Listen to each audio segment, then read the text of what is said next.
नमस्कार, मैं हूं अमित और आप देख रहे हैं हरियाणा का रिपोर्टर और नरवाना का विशेष बुलेटिन शहरनामा। पेश है हेडलाइंस। जींद के बीबीपुर गांव में युवक की गोली मारकर हत्या। स्विट्जरलैंड की संस्था ने रोहतक प्रशासन से किया करार। नरवाना में 74 वर्षीय वृद्ध की कोरोना से मौत। अब समाचार विस्तार से। जींद के गांव बीबीपुर में एक युवक की गोली मारकर हत्या कर दी गई। हत्या तब हुई जब युवक सैर पर गया हुआ था। पुलिस के अनुसार यह मामला आपसी रंजिश का है।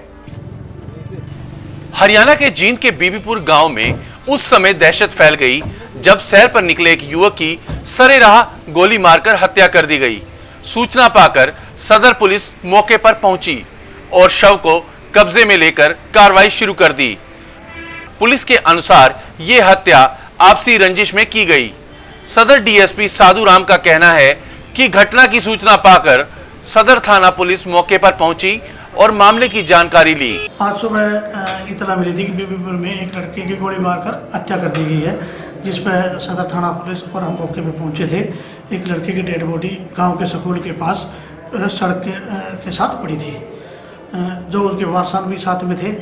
गांव बीबीपुर में 3 महीने पहले एक हत्या हुई थी, जिसमें मृतक मनोज के पिता राजेश उसी मामले में जेल काट रहे हैं। जानकारी के अनुसार मनोज की हत्या में गांव के लोगों ने ही रंजिश में की है हत्या, जिसके चलते मृतक के चाचा के लड़के के बयान पर एक महिला समेत 4 आरोपियों के खिलाफ हत्या और हत्या की साजिश रचने के आरोप में मामला दर्ज कर लिया गया है। उसके चाचा के लड़के सचिन के बयान पे गांव के ही अमित, सतीश, राजेश की घरवाली, मोहित, उमेद और अन्य लोग भी हैं, इनके खिलाफ कंप्लेंट प्राप्त हुई थी, जो इनके खिलाफ 302, 120 BIPC का पर्चा दर्ज किया गया है। करीब 3 महीने पहले गांव बीबीपुर में एक मर्डर हुआ था, जिसमें इसके पिता राजेश, जो जेल में बंद है, उसी रंजिश में ही ये मर्डर किया गया है। तो आपसी रंजिश मामला है मर्डर का। कार्रवाई क्या रही सर? कार्रवाई इसमें FIR दर्ज कर दी है, पोस्टमार्टम करवाया जा रहा है और दोषियों की तलाश के लिए CI और डिटेक्टिव टीम लगी हुई है। पुलिस ने आरोपियों को पकड़ने के लिए 2 टीमों का गठन किया है और जल्द ही उन्हें अरेस्ट किया जाएगा। स्विट्जरलैंड की एक संस्था द्वारा सड़क सुरक्षा को लेकर रोहतक प्रशासन से एक करार किया गया। पेश है विस्तृत रिपोर्ट।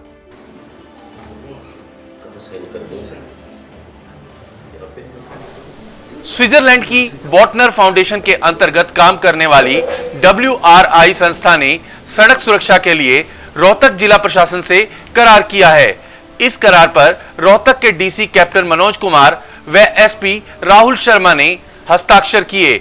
लघु सचिवालय में हुए कार्यक्रम के दौरान पूरे प्रोजेक्ट की विस्तृत जानकारी दी गई। गौरतलब है कि यह संस्था पिछले 2 साल से भी ज्यादा समय से सड़क सुरक्षा की दिशा में काम कर रही है। पहले स्कूली विद्यार्थियों का सफर सुरक्षित बनाने की दिशा में काम किया गया, अब कॉलेज के विद्यार्थियों के लिए भी काम किया जाएगा। जैसे आप जानते हैं, रोड सेफ्टी के लिए और सड़क को यूज़र के लिए सेफ बनाने के लिए एक पहल हुई है। एक NGO जिसको WRI कहते हैं, वर्ल्ड रिसोर्स इंस्टीट्यूट की तरफ से, जो बॉटनार एक स्विस NGO के तत्वावधान में काम कर रही है।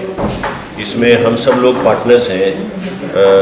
प्रशासन हो गया हम, जैसे डिप्टी कमिश्नर और सुपरिटेंडेंट ऑफ पुलिस, और इसमें कमिश्नर म्यूनिसिपल कॉरपोरेशन भी बराबर का योगदान देंगे। इसमें RTA साहब हैं हमारे, जो हमेशा से रोड सेफ्टी को देखते थे एज नोडल ऑफिसर, इसमें भी नोडल ऑफिसर वो रहेंगे, वो देखेंगे। आज WRI के साथ और हमारे बीच में एक करार, वो MOU हुआ है साइन। ये सारा काम ये जो लोग कर रहे हैं वो प्रो बोनो है, यानी कि उसके लिए कोई भी पैसा वो हमसे चार्ज नहीं करेंगे, सरकार से, हमसे, किसी से भी। ये संस्था एक्सपेरिमेंट करके सड़कों पे, चौक चौराहों पे और कुछ सजेशंस देंगे और उसमें ये वीडियोस भी बनाते हैं, चेंजेस सजेस्ट करके उसको टेम्परेरी तौर पे वहाँ चेंजेस को लागू करके, और उससे पहले की वीडियो फुटेज रहेगी और उसके बाद की वीडियो फुटेज रहेगी जो ये लोग ऊपर से लेते हैं।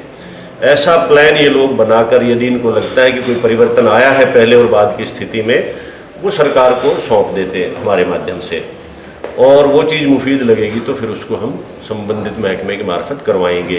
देखिए, हमारे लिए ये प्रॉपर महत्वपूर्ण इशू है और आने वाली, क्योंकि समय में धुंध वगैरह की सीज़न में रोड साइड एक्सीडेंट्स की जो मात्रा है वो बढ़ जाती है, तो हमने कुछ मेजर्स डिसाइड किए हैं कि हम इसको कैसे प्रिवेंट कर सकते हैं। हमने एक जो डिसीजन लिया है वो ये लिया है कि एज ए डिपार्टमेंट हम अपनी जितनी PCRs हैं हाईवेज़ पर और स्टेट हाईवेज़ पर उन पे इंश्योर करवाएंगे कि कोई भी व्हीकल अननेसेसरी सड़कों पे पार्क ना हो, ताकि व्हीकल पाइलअप से कोई भी एक्सीडेंट एटलीस्ट रोहतक डिस्ट्रिक्ट की सीमा में ना हो। सेकेंडली, हमने जो हमारे रोड सेफ्टी एसोसिएट्स हैं और बाकी कंसर्न डिपार्टमेंट्स हैं उनसे ऑलरेडी लाइसन कर लिया है कि जो हमारे हॉटस्पॉट्स हैं, जो हमारे पुराने एक्सीडेंट के पॉइंट्स रहे हैं और जो हमारे कंस्ट्रक्शन एक्टिविटी जो चल रही है रोहतक डिस्ट्रिक्ट में, उसके कारण कुछ नए स्पॉट्स जो बने हैं एक्सीडेंट से, उनको हम कैसे ईयर मार्क करें, ईयर मार्क करने के बाद क्या रेमेडियल मेजर्स ले सकते हैं ताकि वहाँ पर हम एक्सीडेंट्स को आने वाले अगले 2-2.5 महीने में उनको प्रिवेंट कर सकें। कोरोना का कहर पूरे देश में बढ़ता जा रहा है। आज एक मामला नरवाना से आया, जहां 74 वर्षीय एक बुजुर्ग की कोरोना से मौत हो गई, जिनका आज अंतिम संस्कार कर दिया गया।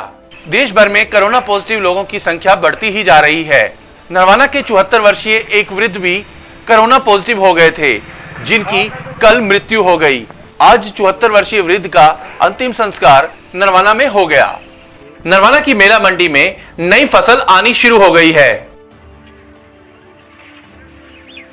नरवाना की मेला मंडी में दिवाली तक फसल का उठान पूरा हो चुका है। अब मंडी के अंदर 1121 और 1509 फसल आनी शुरू हो गई है। नमस्कार, मैं नवीन हरियाणा का रिपोर्टर में आपका स्वागत है। आज नरवाना की मेला मंडी में है। पियर की फसल जिस प्रकार से काफ़ी दिनों से चली हुई थी, लेकिन अब उस पर विराम लग चुका है, बिक चुकी है पूरी की पूरी पियर। अब कौन सी फसल आ चुकी है मेला मंडी के अंदर, किसानों से ही जानते हैं। हाँ जी सर, नमस्कार। नमस्कार सर। क्या नाम है सर? बलजीत जी। कौन से गांव से? झील गांव से।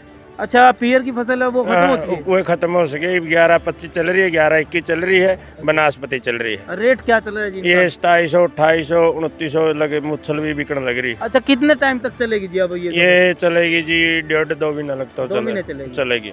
अच्छा, ये जमींदार रोक रहे हैं लावा टिकाई से। अब परेशानी तो नहीं है ना इसमें? नहीं, कोई परेशानी नहीं। पहले PR में होली जो होनी थी। धन्यवाद। तो दोस्तों, आपने देख लिया जिस प्रकार से ये गांव वाले थे, इन्होंने बताया कि जो पियर की फसल थी वो ख़त्म हो चुकी है लगभग, और अब 11-21 और 11-25 आ रही है। उसका रेट भी इन्होंने बताया है।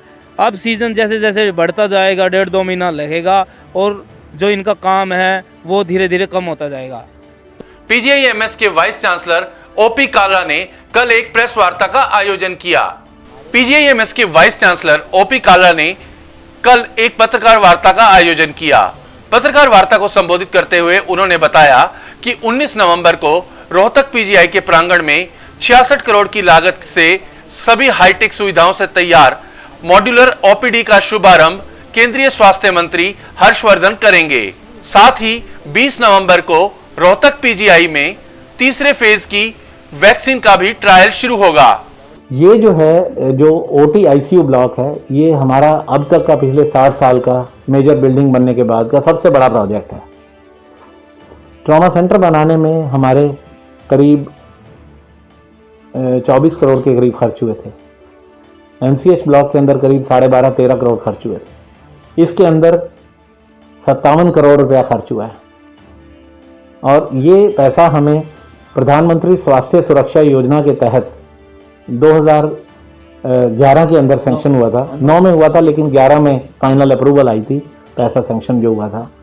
और इसमें इस बिल्डिंग को बनाने में करीब 6-7 साल लग गए, और पिछले 3-4 साल में इसमें काफ़ी तेज़ी से काम हुआ, क्योंकि ये खाली बिल्डिंग बनाने का काम नहीं होता। इसमें मॉड्यूलर ऑपरेशन थिएटर्स बनाए गए हैं। इसके अंदर पूरी मेडिकल गैस पाइपलाइन का सिस्टम है, इंटीग्रेटेड ऑपरेशन थिएटर्स हैं, ताकि अंदर जो ऑपरेशन डॉक्टर कर रहा है वो बाहर थ्रू केबल ट्रांसमिशन हो रहा है, ताकि बच्चों को पढ़ाया जा सके क्लासरूम के अंदर। बच्चों को ऑपरेशन थिएटर के अंदर आने की ज़रूरत नहीं है, क्योंकि ऑपरेशन थिएटर में जितने ज़्यादा लोग आएँ इन्फेक्शन होने का ख़तरा है।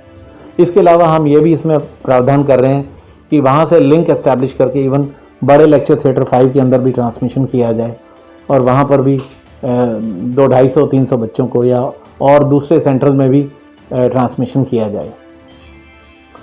तो अंदर ही उसके सेंट्रल स्टरलाइजेशन सप्लाई डिपार्टमेंट है और उसके अलावा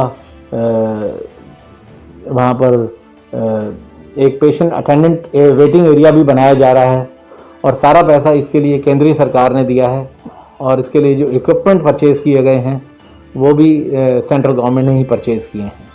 और फाइनली इसमें वैसे तो हम इसको 5-6 महीने पहले भी शुरू कर सकते थे, लेकिन इसका फायर एनओसी लेना ज़रूरी था, तो फाइनली हमें 1 महीना पहले इसका फायर एनओसी भी मिल गया है।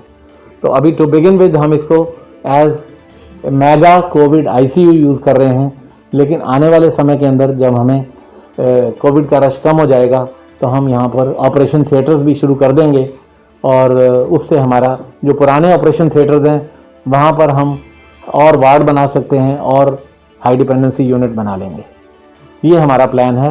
कल इसको हमारे केंद्रीय मंत्री स्वास्थ्य मंत्री श्री डॉक्टर हर्षवर्धन जी इसका इनॉग्रेशन करेंगे और उसके अलावा जो श्री अश्विनी कुमार चौबे जी मिनिस्टर ऑफ स्टेट हैं वो भी इसमें रहेंगे और हमारे हरियाणा के स्वास्थ्य मंत्री जो इसके पीछे उनका सबसे बड़ा सपोर्ट रहा है, हमारे मुख्यमंत्री जी जो इसके पीछे हमारा प्रधानमंत्री की जो स्कीम है जो हमारी अप्रूवल आई, इसके लिए मैं हमारे स्वास्थ्य मंत्री मुख्यमंत्री दोनों का बहुत ही धन्यवाद करना चाहता हूं और हमारे जो चांसलर हैं हमारे गवर्नर साहब उनका भी हमेशा हमें सहयोग रहता है।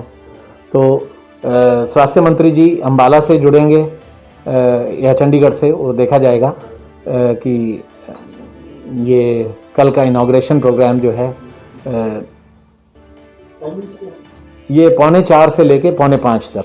नरवाना में आज व्यापारियों ने एक लंगर का आयोजन किया जिसमें उन्होंने लोगों को निशुल्क भोजन करवाया। नरवाना के वधवा स्वीट भंडार ने आज जन सेवा करते हुए भंडारे का कार्यक्रम किया। इस भंडारे में लोगों को निशुल्क भोजन वितरित किया गया। आपको बता दें कि नरवाना में सामाजिक संस्थाएं और व्यापारी इस तरह के कार्यक्रमों का आयोजन अक्सर करते रहते हैं। तो हरियाणा के रिपोर्टर में आज के लिए बस इतना ही। लेटेस्ट अपडेट्स के लिए आप हमारा यूट्यूब चैनल हरियाणा का रिपोर्टर व फेसबुक पेज हरियाणा का रिपोर्टर लाइक व सब्सक्राइब कीजिए। धन्यवाद।